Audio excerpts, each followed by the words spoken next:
Olá, estamos iniciando o programa Realidades, Direitos Humanos e Cidadania, o seu espaço privilegiado de críticas e debates sobre grandes temas sociais.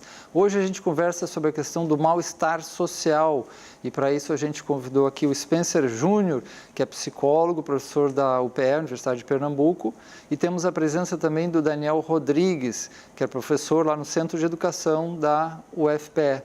Sejam bem-vindos nesse nosso programa, né? Esse tema abrangente, porque falar do mal-estar, né? A pessoa pode estar se sentindo mal por tantas coisas, mas a gente está tentando trazer um pouco esse mal-estar social que tem aparecido também, principalmente no Brasil, né? Questões ligadas aí a manifestações também de violência e questões existenciais que as pessoas passam, e a gente pode olhar aqui numa perspectiva mais do psicólogo, né? Do mundo da psicologia, outro também da educação, da sociologia, da política, esses aspectos por aí. Como é que vocês veem, a grosso modo, essa questão tanto existencial quanto política, no sentido assim de localizar um pouco esse mal-estar social para a gente poder conversar sobre ele? Bom, boa noite, Marcelo, boa noite, Daniel, telespectadores. Eu enxergo uma relação entre o fator psíquico e o fator sociocultural.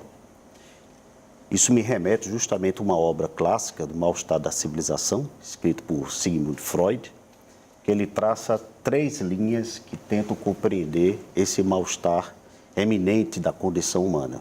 O primeiro, que o homem está sensível, susceptível, vulnerável aos acidentes naturais. O segundo, a própria morte biológica, isso acarreta doenças, o que o coloca também num nível alto de vulnerabilidade.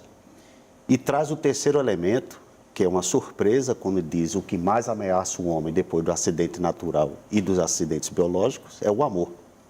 Ele chega a usar a frase clássica que nunca estamos tão desprotegidos contra o sofrimento quando como amamos. Mas no aprofundamento da obra de Sigmund Freud, tem um quarto ponto que não salienta, mas está, digamos, subentendido, quando ele se remete à questão da pulsão de morte. E ele diz que, dependendo do ambiente cultural, esta pulsão de morte pode ser mais acionada, estimulada. Então, eu poderia situar razoavelmente, partindo da proposta de uma relação entre o fator psíquico e o fator sociocultural, que as condições socioculturais históricas do nosso tempo está estimulando mais essa pulsão de morte do que a pulsão de vida. Isso leva o indivíduo a estranhar fenômenos que até então eram suportáveis em gerações passadas, como angústia, sofrimento e dor, como elementos estranhos da sua natureza, o que deixa o ser humano ainda mais vulnerável. Porque quando ele começa a experimentar esse mal-estar, que é de origem psíquica, inflacionado pelo mal-estar sociocultural, que termina por acarretar uma incrementação desse mal-estar, ele se vê num desamparo completo. Como está treinado, doutrinado pela nossa cultura a não saber fazer reconhecimento do mal-estar e lidar com ele, no que isto acarreta, temos 2 válvulas. Ou nós optamos em transformar o mal-estar, que foi o que as gerações passadas sempre fizeram, como um ato de sublimação na ciência, na arte e na cultura, ou nós optamos a fazer a barbárie, que é justamente o acionamento dessa pulsão de morte, que não há sublimação, e o efeito colateral disso é o ódio. Interessante, né? Tem uma forma saudável de a gente se lidar com as nossas dificuldades, tanto existenciais quanto, né, as questões também econômicas, sociais e tudo que as coisas, as dificuldades que a gente vive. Tem uma forma mais saudável e uma outra forma mais quase doentia, né? E aí vem a questão das manifestações de ódio, né? Só um complemento rápido, aí a questão saudável, ela não exclui a doença. Esse que é o fato curioso. Saúde não é ausência de doença, é competência de você produzir no meio do caos. Saber lidar com a dificuldade é saúde. E nesse caso político, quando a gente acaba projetando no outro, né? Aí, né, Daniel, como é que fica essa questão do ódio ao outro que se manifestou em muitos casos, né, que a gente tem visto? A gente está vivendo uma situação, eu queria cumprimentar os espectadores, né? A boa noite, Marcelo, Spencer, prazer estar aqui, mas queria registrar dentro dessa generalidade uma característica fundamental para entender o que está se passando. Ou seja, uma sociedade que a gente vive, que a gente não pode esquecer, ela é extremamente desigual. Desigual na sua construção e na recepção dos fenômenos que acontecem. Então, sendo uma sociedade desigual entre classe, gênero, né, etnia, raça, as expressões, né, do mal-estar são diferentes e com consequências diferentes, né? Então, eu ouvi muitas vezes um mal-estar, por exemplo, de pessoas que não admitem que duas mulheres demonstram o carinho e o amor que têm uma pela outra e possam se beijar. Então, é um mal-estar conservador, né? E, por outro lado, um mal-estar de duas mulheres que não podem mais se beijar diante dessa avalanche reacionária violenta, desse ódio que coloca elas numa situação de mal-estar.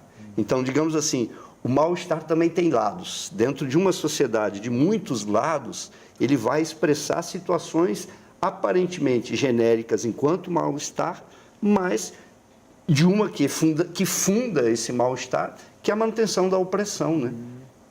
Esse eu acho que é o elemento que a gente tem que discutir, né? Esse aspecto, você pega a opressão no sentido aí da dimensão, né, das relações sociais e o aspecto econômico, até onde vocês acham que também tem a dimensão econômica nisso? Por exemplo, você falou da desigualdade, né, das injustiças sociais, a falta de oportunidade, a gente, né, da ameaça aos direitos das pessoas podem aumentar muito a dimensão. Com certeza, Marcelo, porque, na verdade, quando você olhar as opressões, todas elas estão relacionadas a você se oportunizar do trabalho do outro, né? Então, quando chegam os escravos africanos aqui, não é que não tivesse escravos indígenas, tinham, mas a oportunidade de apropriação do trabalho foi muito maior. Então, o racismo brasileiro é impossível de discutir sem discutir a exploração da classe.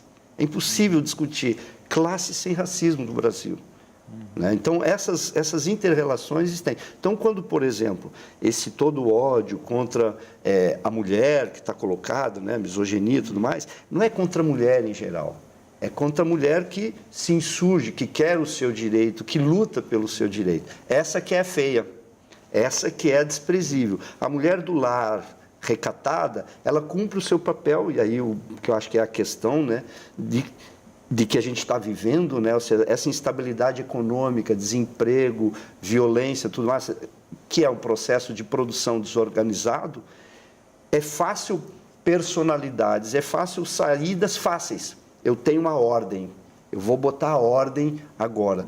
Só que esquece de dizer, não, até diz, né, que é a ordem do passado, é a ordem, que eu brinco, né, a ordem do capitão do mato, né, que é aquela ordem que eu coloco ordem na senzala, aquele negro que fugiu, né? Aquela pessoa que saiu do script tem que ser capturada, violentada no tronco, para servir de exemplo que a ordem tem que ser estabelecida. E aí o racismo se instaura em relação à expropriação desse trabalho. Eu acho que a sociologia, a psicologia, isso tudo tem muita, né, palavra para nos dizer sobre isso. Eu acho que a psicologia tem algo muito profundo também, né, Spencer? Porque eu fico pensando assim, como entender que mecanismo é acionado dentro de uma pessoa quando ela desperta essa raiva, que na minha avaliação, atrás da raiva tem uma dor, tem algo não satisfeito, tem, né? Porque senão não teria.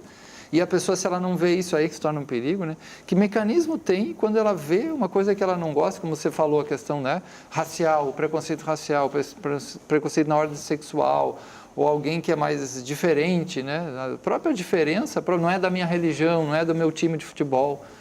O que acontece dentro de uma pessoa para ela sentir tão mal uma coisa que não toca praticamente ela, né? Ninguém fez nada para ela, né? Praticamente. Ninguém foi lá e bateu na cara dela para ela, né? Eu penso que essa intolerância, que é uma resistência ao diferente, ao novo, vem muito da doutrina cultural que parte de um padrão, vamos dizer, eugênico, de uma eugenia, né? Ou seja, da cultura do melhor. Isso fixa um único padrão. Ou você se igualiza a esse padrão, ou quem diverge dele é excluído. Isso está dentro da problemática econômica, porque ela parte de um sistema maximizado, de sistema de controle social. No momento que você introduz um padrão único, expurgando o elemento diferente, as pessoas passam a desconhecer o fenômeno social da diversidade e captam aquilo como ameaça, como contra eles. Então, eu penso que existe um fenômeno psicossocial que foi condensado com um tipo de cultura e perpassa a questão econômica, né? A dimensão econômica, ela tem uma proposta de controle dessa subjetividade para submetê-la na ideia da mercadoria, a que o sujeito acredite nessa fixação de um único padrão de felicidade. Se você observar o comportamento atual hoje das pessoas, é de uma busca frenética por felicidade. Mas dentro de um padrão emocional único, que é felicidade é estado de gozo permanente. Então, com este tipo de doutrinação cultural, o sujeito desconhece suas emoções, que passa a entender emoções perturbadoras como emoções negativas. Aí eu identifico a raiva não como uma emoção que está me ensinando a identificar o que me ameaça. Eu tenho que expurgar a raiva, porque eu a desconheço, porque eu a interpreto como negativa. E projeta para fora, e projeto como ódio, porque a raiva não reconhecida em sua essência, ela se converte no ódio e no comportamento da intolerância. Isso recai numa questão muito interessante, porque nós estamos dentro do sistema econômico, de controle social, dentro de um único padrão, com a ideia de higienização do espírito humano, e não da ideia da imunidade do ser humano. A ideia da imunidade, o elemento antígeno, o estranho, fortalece o organismo, porque o funcionamento imunológico vai depender do contrário, ou que coloque em ameaça esse organismo para fortalecê-lo. Na higienização, você tenta expurgar todos os elementos contrários para se manter numa função predominante. Então, nós passamos psicologicamente a desconhecer a razão principal da relação social de um ser humano com o outro, que implica a convivência com a diversidade, porque aquilo que diverge de mim me ameaça, aciona a raiva, que se converte em ódio e traduz o comportamento ideológico da intolerância. Então, lembrando que vocês estavam falando, eu estava lembrando um filósofo, né, Paul Ricoeur, que ele fala assim do ideal de uma vida boa, né, que essa vida boa para ele tem a ver também com a simplicidade, com a humildade, com o contentamento das pequenas coisas, mas é uma vida razoavelmente boa para a pessoa, né, não entrar em processo assim, uma vida boa em instituições razoavelmente justas, né, e uma natureza razoavelmente preservada, porque senão nos nossos recursos a gente é a natureza, né? Mas a gente às vezes está longe disso, né, Daniel? Está ao contrário disso. Esse é o problema. A marcha da gente é a competição. A marcha da gente, para eu ter sucesso em um emprego, conseguir algo, eu preciso derrotar os outros. Eu preciso aniquilar o outro para eu poder ter aquela vaga, né? Então, a lógica da competição que a gente, não, melhor, a meritocracia, o melhor que está, é a lógica justamente da aniquilação, da retirada da possibilidade da solidariedade. É contraditória essa lógica.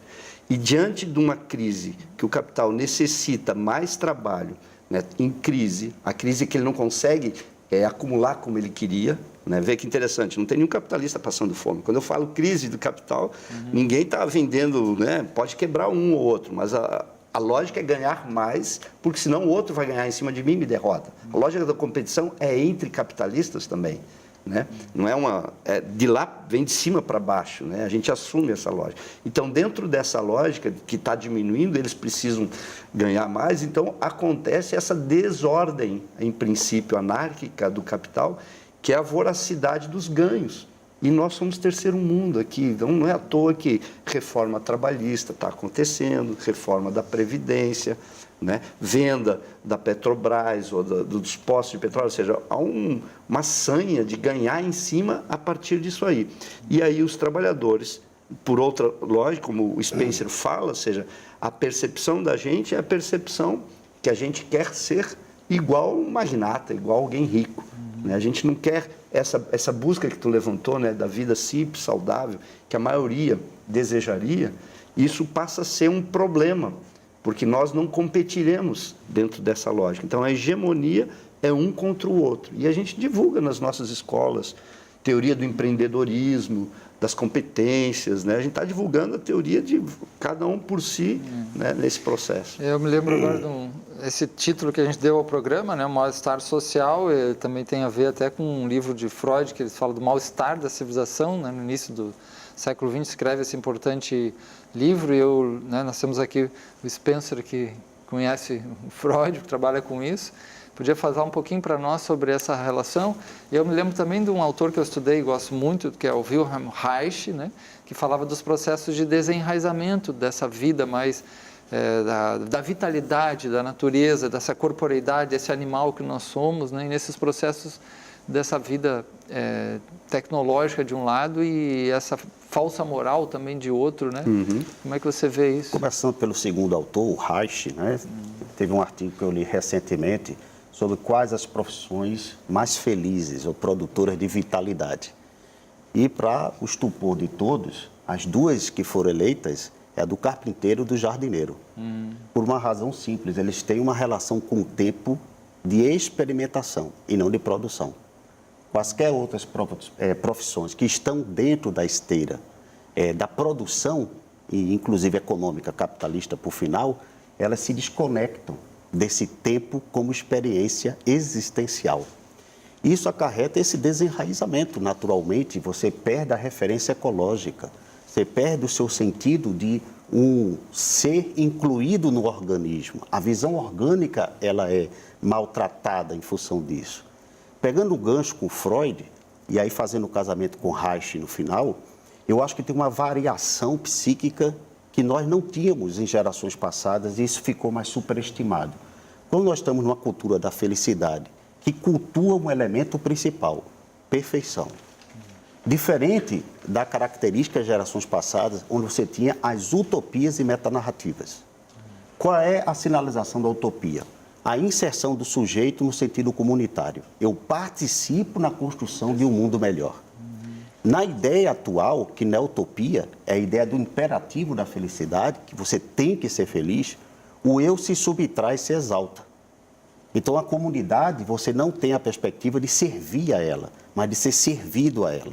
É o mais egoístico, assim. Né? É tanto que isso impacta nessa variação psicológica que o Freud nomeou muito bem como narcisismo, que é uma marca indestrutível hoje da subjetividade do nosso tempo, que é a seguinte: você percebe que o indivíduo, hoje, ele trabalha dentro de uma judicialização do direito. Eu tenho direito a tudo. Então, ele passa a ser um núcleo acima da coletividade, o privado sobrepõe o público, e com isto acarreta o quê? Um prejuízo de sociabilidade. Então, o narcisismo é um traço patológico, perigoso, porque ele rompe com a essência que constituiu a seleção natural do processo evolutivo. Nós somos mais fortes juntos. Juntos, né? O Shakespeare faz uma comparação rapidinho, quando ele diz: sou rei dentro de uma casca de nós, com Z, mas sou servidor dentro de uma casca com nós, com S. Interessante isso, né? Esse é um tema que é bastante importante, a gente vai continuar conversando isso, mas vamos fazer um pequeno intervalo, voltamos logo, logo.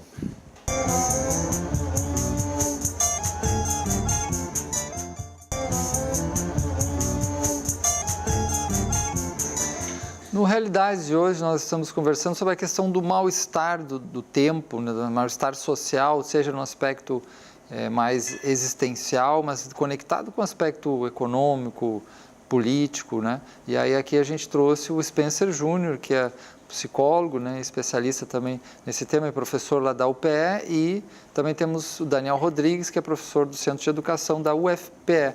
E Spencer falava sobre o narcisismo, e aí eu me lembrei de um mito grego muito importante, de onde, né, é um clássico esse mito, e é citado também na psicologia, o mito de Narciso, onde ele começa a contemplar a sua própria face, porque ele era muito bonito, né, e num espelho d'água, e acaba se afogando lá dentro. Quer dizer, parece que não vê mais o outro, né? Então, começa um pouco essa questão de uma preocupação exagerada por si, mas será que no momento de crise as pessoas não se fecham mais e também se apelam a alguns grupos de iguais, né?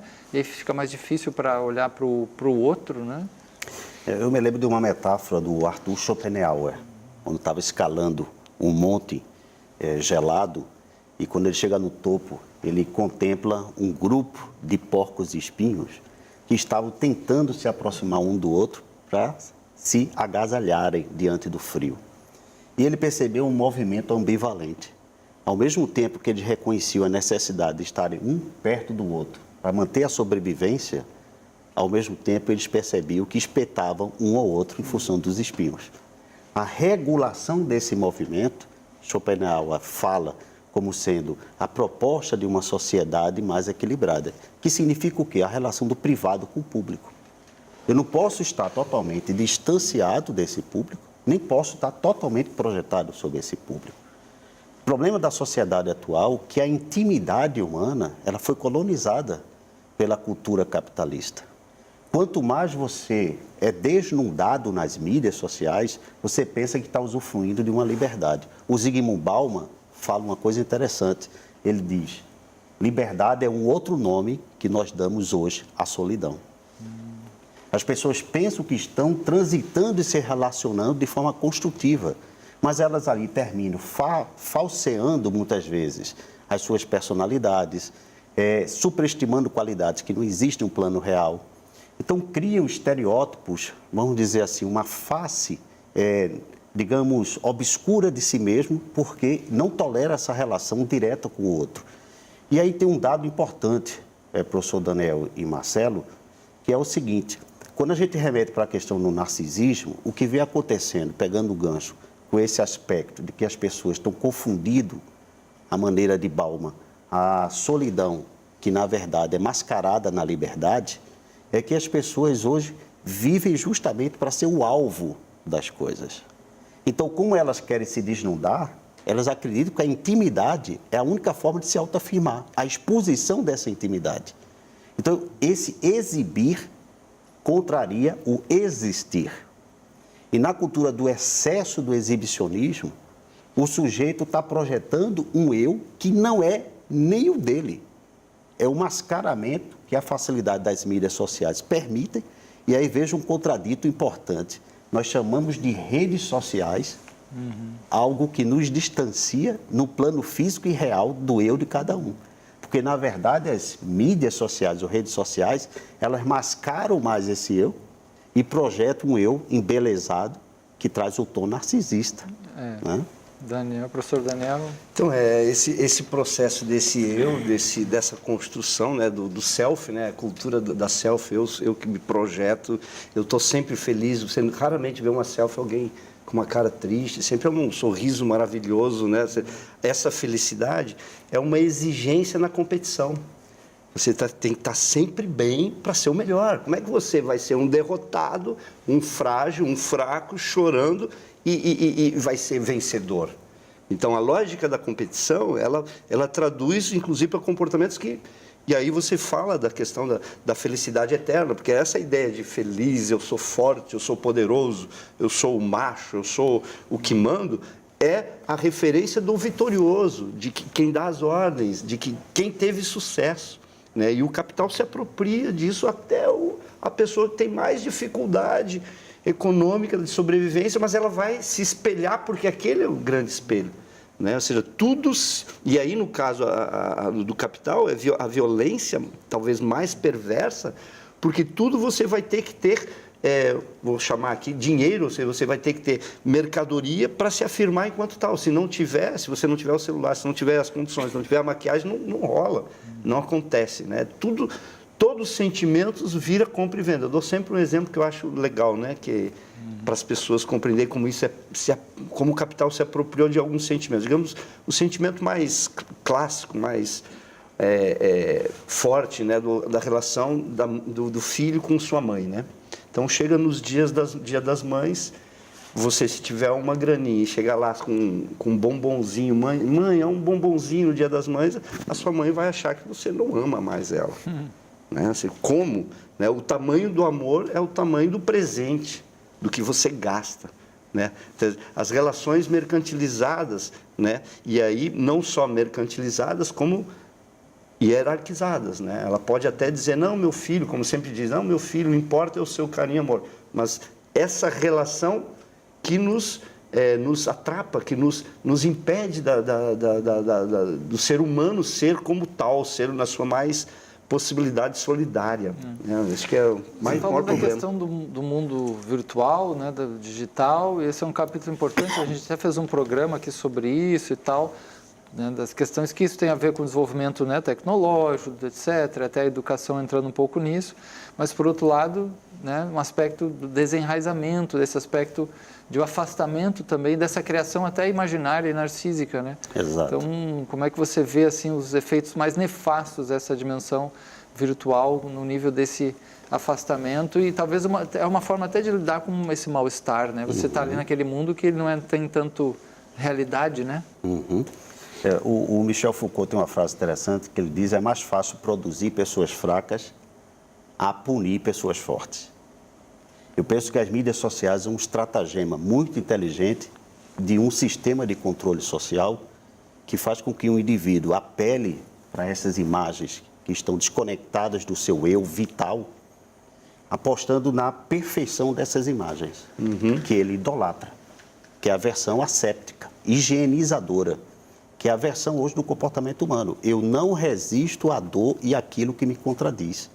O Milor Fernandes tem uma frase muito interessante: quem não tem dúvidas é porque está mal informado. E você percebe que esse sistema de controle social é o sistema da certeza plena, em que o indivíduo aposta num padrão, pode produzir essas imagens ao seu gosto e, com isto, ele se estabiliza. Tem um fato, me permita, Marcelo, que é o seguinte: eu estava fazendo análise de 2 fotos de uma pessoa que eu conheço há 45 anos. Ela republicou no Facebook essa foto quando ela tinha 5 anos de idade. E nessa foto ela não sorria. O rosto estava como tal. E nas últimas décadas as postagens dela têm sido sempre com fotos de sorriso constante e de Photoshop. Correção de rugas, correção de defeitos fisionômicos que não agradassem, estéticos. E eu comecei a fazer uma análise. Quem era a pessoa ali real? Muito provavelmente aquele rosto sem sorriso. Por quê? Estava possível de ler em seu semblante a aura do eu verdadeiro.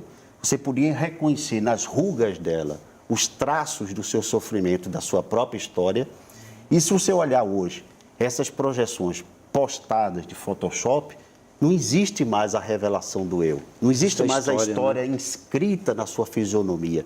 Porque nos preocupamos com a aparência, nos preocupamos com a projeção narcísica, que desenraiza o sujeito, porque ele não se reconhece na sua fragilidade, na sua condição humana, na sua vulnerabilidade. Em toda a fragilidade humana reside uma potência. É o sentido contrário, não é aquilo que me fragiliza que me é negativo. A fragilidade não é um conceito para fracos. Fraco é quem nega a fragilidade, forte é quem sabe lidar com ela.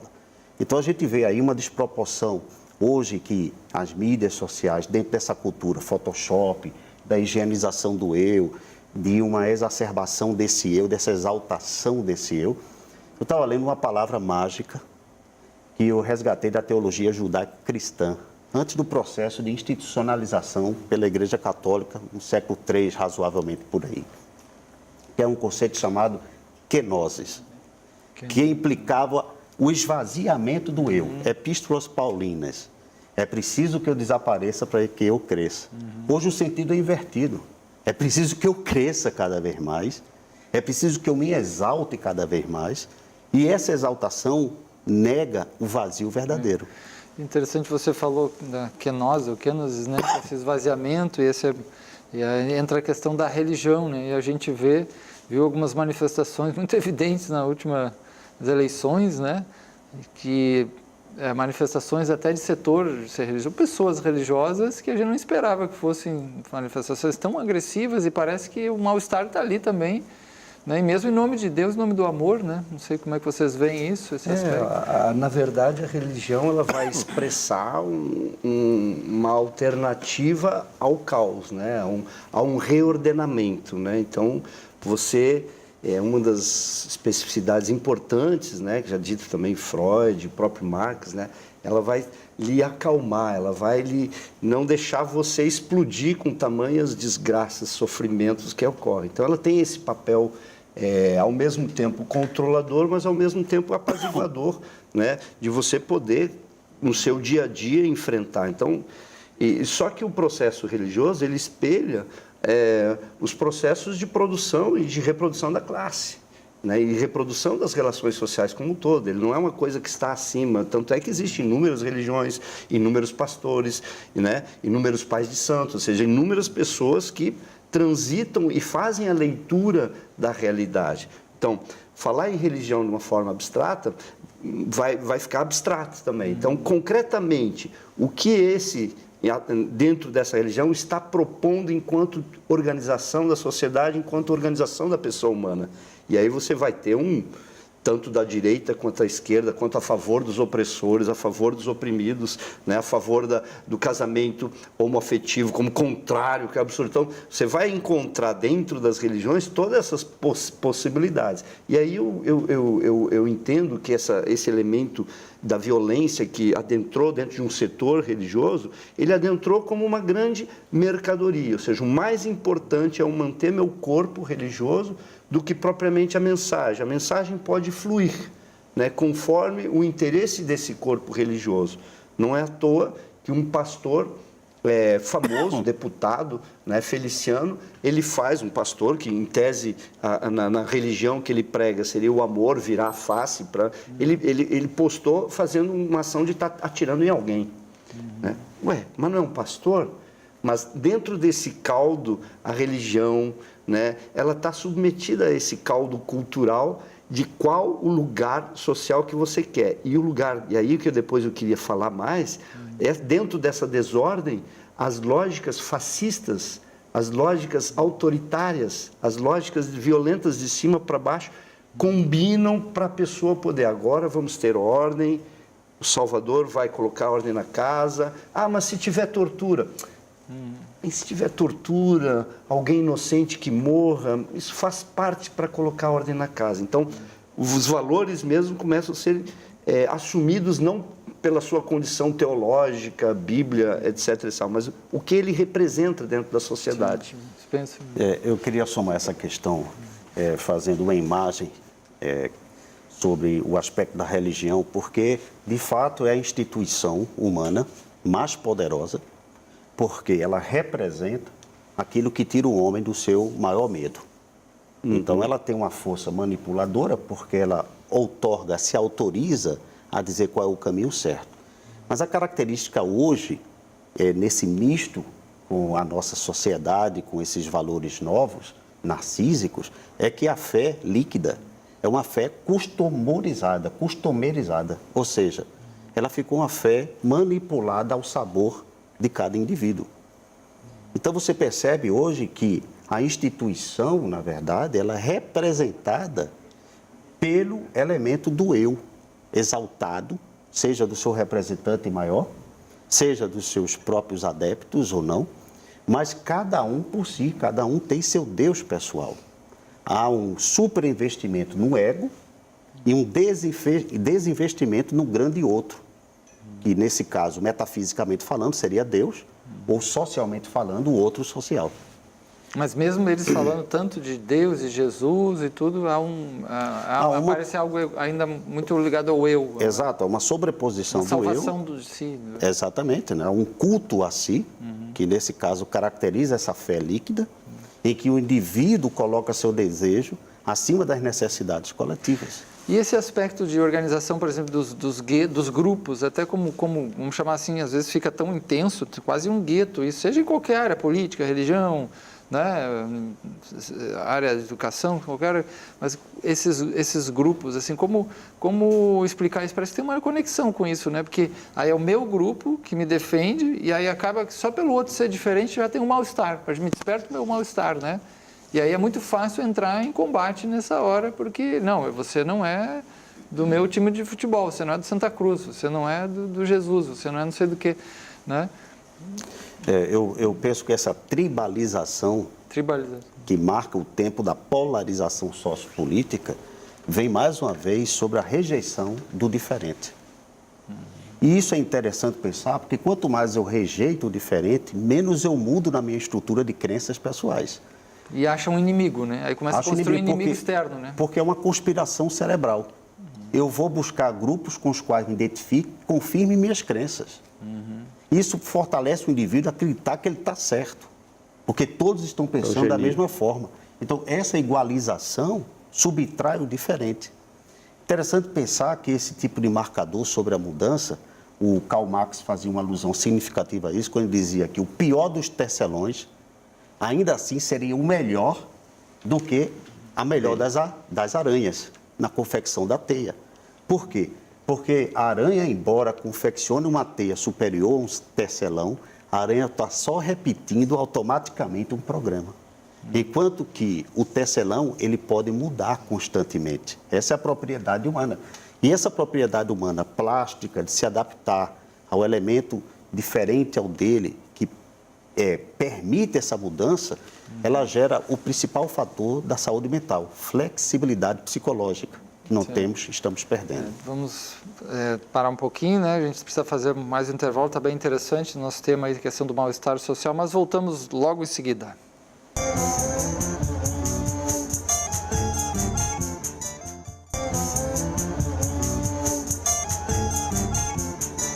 Estamos de volta, hoje conversando sobre a questão do mal-estar do nosso tempo, mal-estar social, né? Os vários aspectos, existencial, econômico, das opressões, né? E nós falávamos no outro bloco da questão do mal-estar diante das diferenças, né? Diante da alteridade, né? Diante do outro, né? E aí poderia Daniel falar uma coisinha para nós sobre isso? Não, é só para... que não é qualquer diferença, né? Ou seja, aquele que... a diferença de um hétero convicto que acha um absurdo a homoafetividade, ele quer uma mulher que é diferente dele. Né? Então, o problema não é a diferença em si, mas em que ordem está colocada essa diferença. Como é que eu me aproprio do outro e o outro fica a meu serviço? Então, algumas diferenças, desde que essa ordem seja reproduzida, a diferença é aceitável, não tem problema.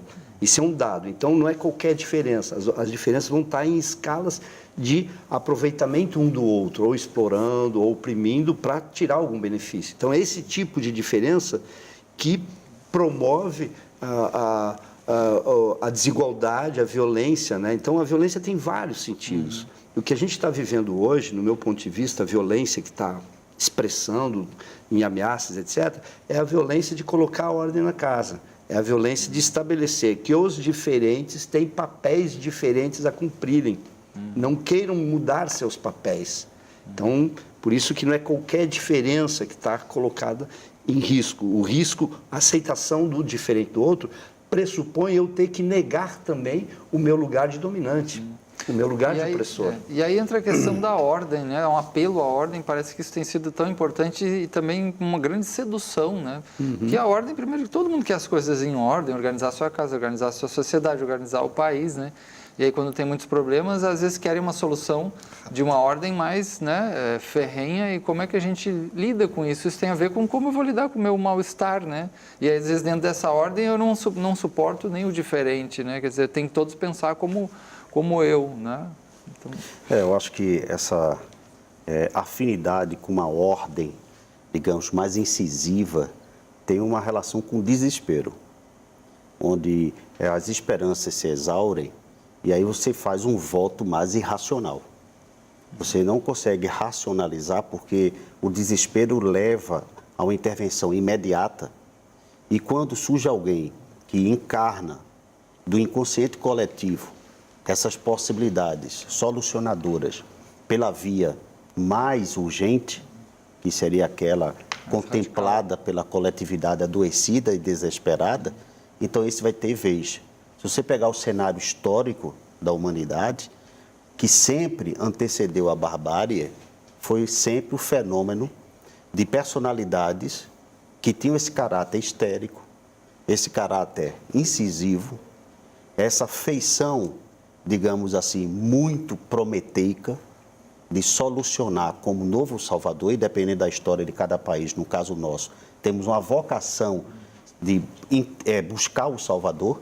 Então, essa coincidência, vamos dizer, histórica, faz com que nós corramos riscos de eleger celebridades, representantes políticos, líderes comunitários, líderes acadêmicos, que fazem esse tipo de encarnação do protesto. Ora, um comportamento do protesto, ele tem uma função catártica, de expurgar, primeiramente, a dor. Mas tudo aquilo que é feito de forma catártica não significa a melhor escolha. Porque a catarse significa a insuportabilidade da minha própria dor. Ele quer projetar para jogar para fora. Não atingir. interessa como. É o comportamento, por exemplo, de uma personalidade borderline, sempre impulsiva e explosiva. Depois ela se arrepende. Nossa, não era o que eu queria. Porque a dor ficou tão acentuada que ela procura inicialmente expurgá-la para depois entender qual é a melhor via. Esse é o risco dentro de uma psicologia das massas, que diante do desespero coletivo, nós elejamos líderes, isso em qualquer esfera sociocultural, que represente muito mais a nossa dor insuportável do que a nossa consciência livre de poder racionalizar opções outras que ficam subsumidas porque elas não trazem a urgência dessa solução. E eu fico pensando assim no aspecto como o que fazer. A gente falou de várias questões, dificuldades, essas dores, essas raivas, esses mal-estar e se projeta e atinge as pessoas diferente, o outro entra em conflito, né? O que a gente pode fazer para produzir coisas positivas, resgatar os valores positivos da pacificação, né, em momentos de tanta, né, de assunção da violência? Como a gente resgatar essas coisas positivas? Que aspectos a gente pode fazer para aumentar, digamos, o nosso bem-estar e o bem-estar social? Né, o que vocês veem como que poderia fazer? Então, numa delas, a gente já faz, né? Nós fazemos, a gente faz cotidianamente, ou no nosso clube de nossa troça, nosso carnaval, na nossa igreja. A gente costuma na solidariedade, na festinha do final de semana. A gente vive buscando na terapia, né? Vive achando caminhos de sobreviver diante desse quadro. Isso é um elemento que é fundamental que a gente continue reafirmando nos terreiros e em vários lugares que a gente diria assim, é uma resistência à nossa própria sobrevivência, à nossa própria raiz, à nossa cultura. Isso é extremamente positivo e a gente vem fazendo isso ao longo do tempo. Né? Ou seja, o exemplo mais forte no Brasil da exploração, que a partir da escravidão, é a manutenção dos terreiros, por exemplo, né? Com quantas atividades, hoje mesmo voltando a atacar os terreiros como lugar demoníaco, ou seja, lugar a ser negado em sua plenitude, né? Isso aconteceu em 30, coincidentemente, com o momento que tinha o fascismo crescendo, aconteceu naquela época. Né? Você pode pegar a desregulação social e econômica do momento, né, que cria o processo de desesperança e o ataque e a resistência que há. Então, isso, para mim, deve ser fortalecida, essas várias iniciativas, e isso a gente vem fazendo. Qual o problema que eu vejo nesse quartel, nesse momento que está colocado dentro dessa circunstância? É que, por outro lado, a lógica da manutenção da ordem, dentro de uma sociedade cada vez mais sem direitos, né? Estão retirando direitos, cada vez mais competitivo, ou seja, cada um lute por si, né? A carteira verde e amarela que está proposta, né? Sem direitos, emprego sem direitos, ou seja, a selva que está colocada, ela vai colocar um desafio muito grande para as pessoas, que é disputar com o outro, de esconder o seu lado solidário para poder sobreviver. Aí você chega na escola, vamos fazer uma escola que prepare o seu filho para a competição, para o empreendedorismo, ou seja, exatamente ao contrário que a necessidade afetiva, social do ser humano, que é a sua solidariedade, preparar para a guerra. Então, nesse sentido, e aí a minha provocação também, é que não tem, nas práticas protofascistas que estão se avizinhando e que estão sendo praticadas, e a gente não pode só esperar. Essa é a contradição. A gente vai ter que organizar-se de forma forte, não opressiva. Não opressiva porque não tem sentido, mas uma forma que nos protejamos explicitamente, organizadamente. Então, num primeiro momento, contraditoriamente, a gente vai ter que viver esse mal-estar. Não tem como entrar num lugar sem mal-estar, porque é um momento que eu não gostaria de enfrentar. Eu preferia ficar em minha casa. mas há uma necessidade de enfrentar para construir um novo momento. É uma contradição, um desafio. Spencer, o que você vê? Eu penso que nós podemos também oferecer resistência ao modelo instituído, por exemplo, com um programa como esse. E é um traço de transgressão dentro de uma lógica cultural, onde o conteúdo é de manipulação e não de esclarecimento público. Se você pegar a lógica daqui, é uma voz solitária no deserto. Se multiplicássemos essas vozes, e eu acredito muito nos debates públicos que vêm sendo suprimidos em função dos encontros virtuais, você pode perceber que a troca de ideias produz conhecimento. Não é um conhecimento livresco, é um conhecimento crítico-reflexivo. Então, eu penso que na relação com o público, a multiplicação de debates, de acesso informacional, de construção crítica reflexiva e não de confirmação sempre, de igualizar sempre que a manipulação das mídias ou das culturas de massa já é um ajuste cultural para perspectivar isso. Claro que tem muitas outras coisas. No âmbito privado, eu acredito muito, como na minha formação clínica, de que o indivíduo recrie sua singularidade. Isso pode ser trabalhado porque eu penso os consultórios de psicologia como a ressurreição dos confessionários medievais. Só que com a vantagem, você não estimula a culpa, senão moralizadora, porque a culpa tem uma função moralizadora também, mas você estimula a responsabilidade do seu ato, com consciência do seu papel micropolítico no seio da nossa sociedade. Então, eu imagino que a educação, debates, uma inserção social maior, que venha competir com a lógica cultural da manipulação, como esse programa e outros mais, e outras modalidades, já poderiam inspirar um novo segmento cultural. Eu acredito muito no conhecimento como ferramenta de transformação, mas não qualquer tipo de conhecimento, porque informação não é conhecimento. Nós vivemos sob estresse informacional. Nós não vivemos sobre a libertação do conhecimento. São duas dimensões opostas. Então, eu imagino que seria a multiplicação de espaços como esse, conjuntamente com toda uma ação múltipla da sociedade e cultura. E talvez como implementar dimensões maiores dessa tolerância também, isso teria a ver com processos maiores de solidariedade, passaria também por talvez muito pelo papel da educação para resgatar esses valores, essa dimensão para combater, digamos, combater é uma palavra mais forte, mas enfim, a própria intolerância, né, de como gerar mecanismos de maior aceitação, de tolerância, né, de dimensões de vínculo, criar mais vínculos, né, num período que você fala da questão também de uma exacerbação do eu, né, do egóico, né, como criar essa dimensão mais social e até outra também, até uma dimensão ambiental, né, de uma vida mais, como a gente colocou, mais inserida, né, organicamente. Como é que vocês veem isso? Eu acho que o desafio para a gente é sempre criar esses espaços. Esse é o grande desafio de resistência. Agora, nem sempre a gente cria como a gente quer. Às vezes, eu lembro de uma menina que eu encontrei lá, que ela diz, estou indo para uma aula só de mulheres. O que vocês vão fazer? Defesa autopessoal, porque a gente está sendo muito violentada, muito agredida, e a gente não pode ficar esperando que essa violência aconteça para depois procurar. Então, veja como é contraditório a busca de um lugar melhor, ele às vezes exige posicionamentos que não necessariamente são mais confortáveis. Então, eu acho que dentro dessa contradição, o que mais relevante é saber o que você quer construir enquanto sociedade, enquanto projeto de sociedade. Mesmo que alguns caminhos sejam meio estranhos, como, por exemplo, eu acabei de citar, né?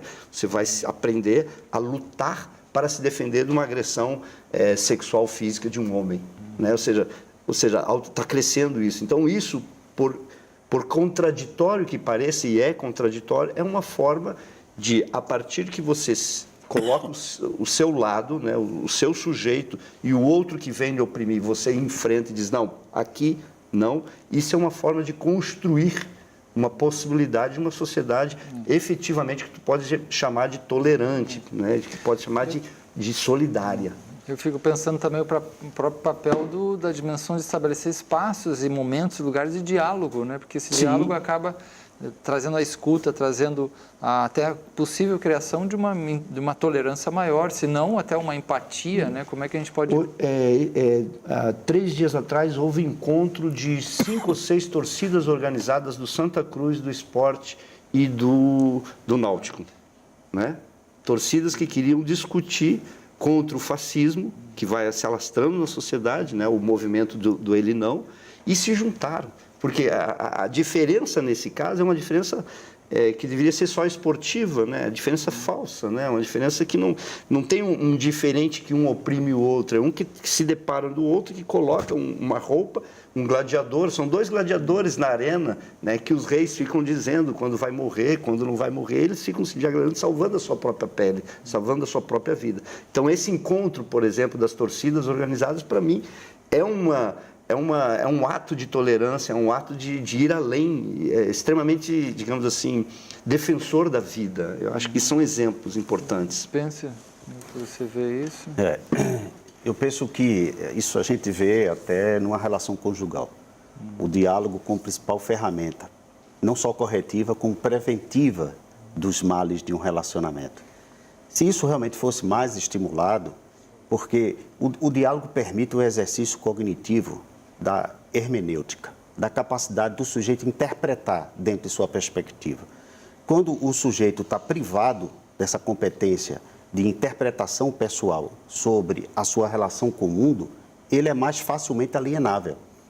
Então, o que se percebe muito é a ausência dessas práticas dialógicas, a ausência de encontros que estimulem debates. Voltar a acreditar nesse corpo a corpo, à maneira das ágoras gregas, em que você saía em praça pública e podia debater inúmeros assuntos. Isso está cada vez mais suprimido na nossa realidade.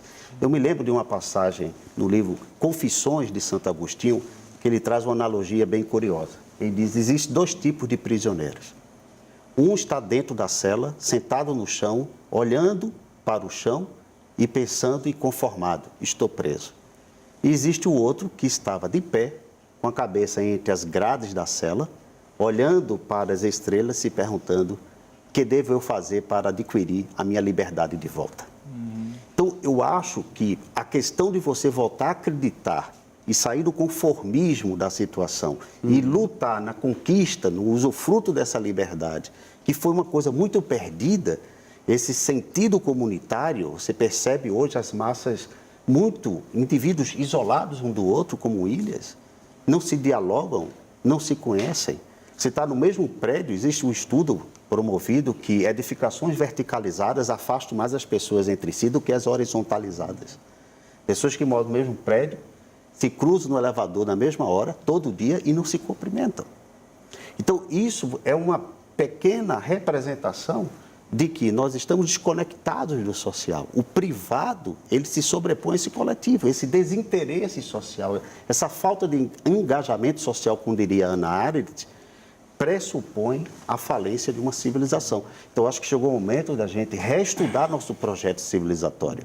É um grande momento da gente repensar a nossa destinação como Homo sapiens sapiens, partindo justamente de debates, resgatando o espírito acadêmico, que é muito importante, saindo da burocratização do ensino, da pesquisa, e chegando a esse diálogo com a sociedade.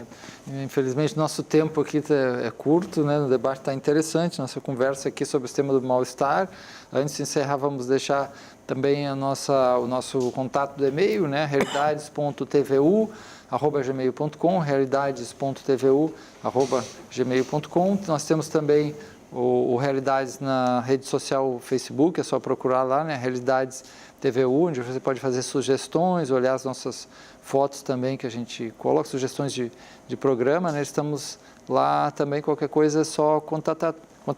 Então, agradecemos muito aqui a presença, né, do Spencer Júnior, psicólogo, professor da Universidade de Pernambuco, e também do Daniel Rodrigues, que é professor da UFPE lá no Centro de Educação. Obrigado a todos e até a próxima.